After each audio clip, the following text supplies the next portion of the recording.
Hello, friends.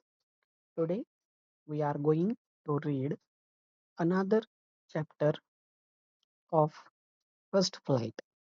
Chapter number 2, Nelson Mandela Long Walk to Freedom. So let's begin.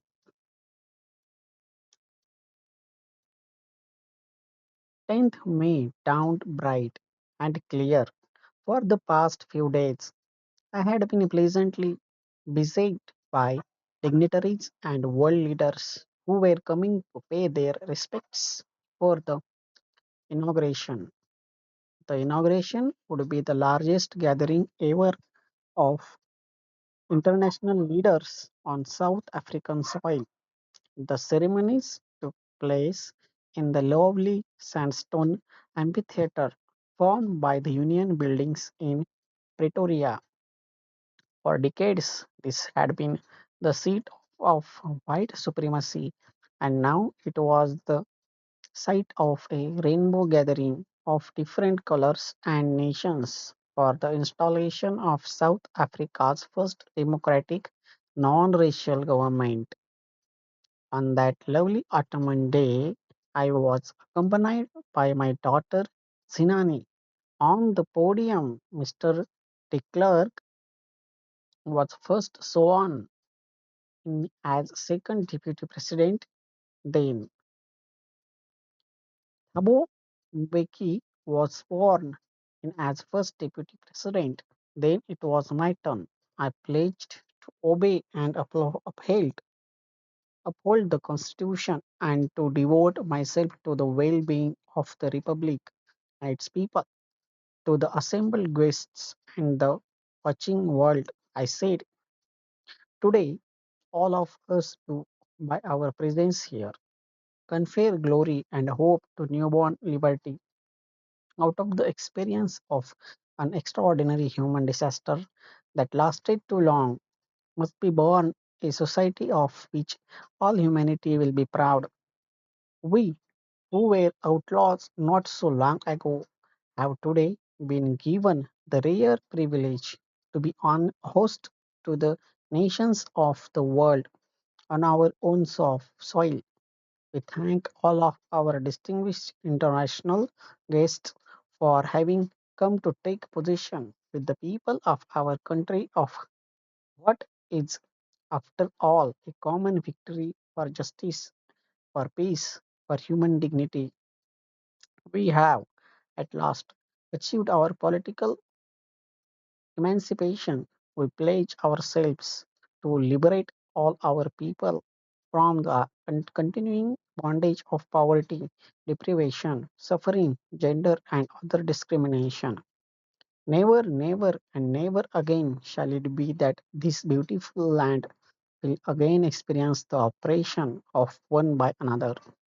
The sun shall never set on so glorious a human achievement. Let freedom regain. God bless Africa. A few moments later, we all lifted our eyes in awe as a spectacular array of South African jets, helicopters, and troops carriers roared in perfect formation over the Union buildings. It was not only a display of pinpoint precision in military force, but a demonstration of the military's loyalty to democracy, to a new government that had been freely and fairly elected. Only moments before, the highest generals of the South African Defence Force and Police, their chests bedecked with ribbons and medals from days gone by, saluted me and pledged their loyalty. I was not unmindful of the fact that not so many years before they would not have saluted but arrested me. Finally, a chevron of Impala jets left a smoke trail of the black, red, green, blue, and gold of the new South African flag. The day was symbolized for me by the playing of our two national anthems and the vision of whites singing Gosi Sikelele Africa and blacks singing Die Stem. the old anthem of the Republic. Although that day neither group knew the lyrics of the anthem they once despised, they would soon know the words by heart. One day of the inauguration, I was overwhelmed with a sense of history in the first decade of the 20th century, a few years after the bitter Anglo-Boer War and before my own birth.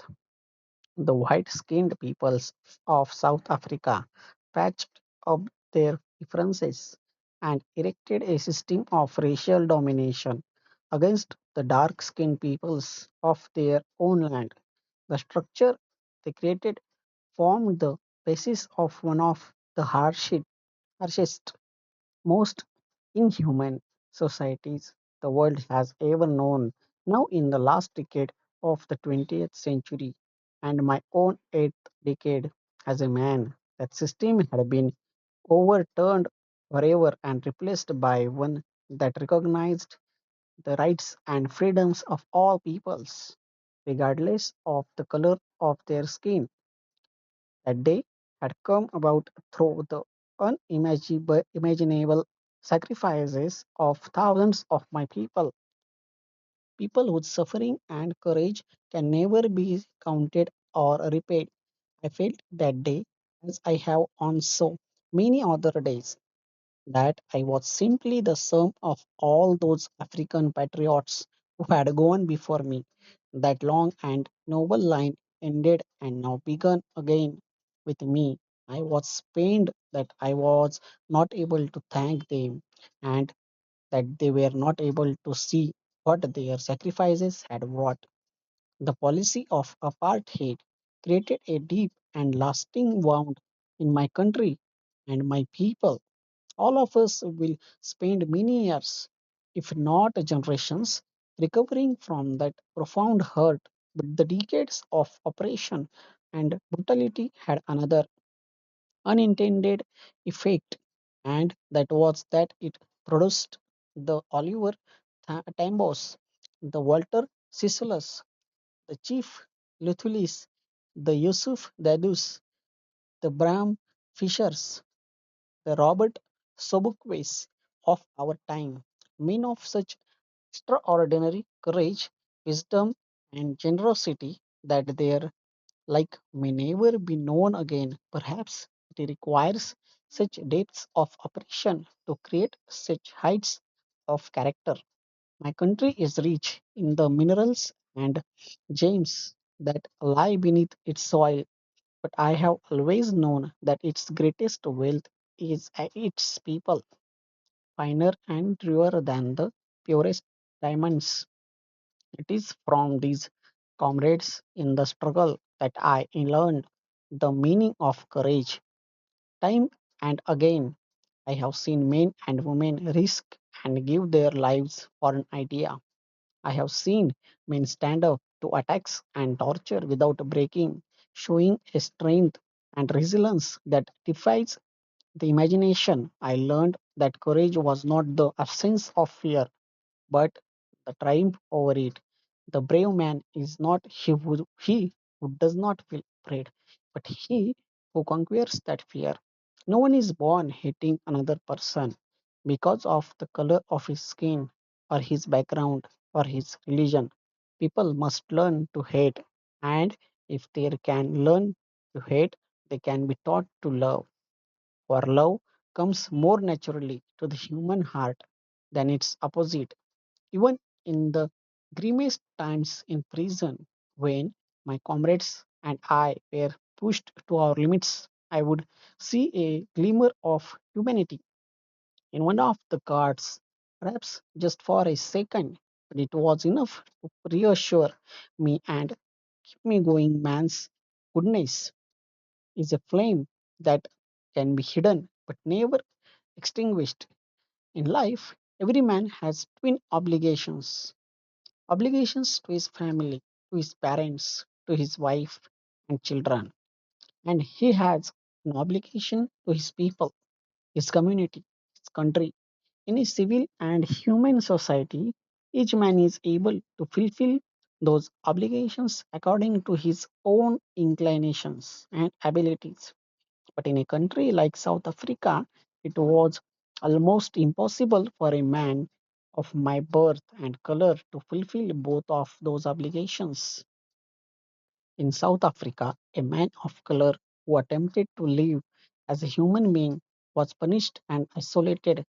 In South Africa, a man who tried to fulfill his duty to his people was inevitably ripped from his family and his home and was forced to live a life apart, a twilight existence of secrecy and rebellion.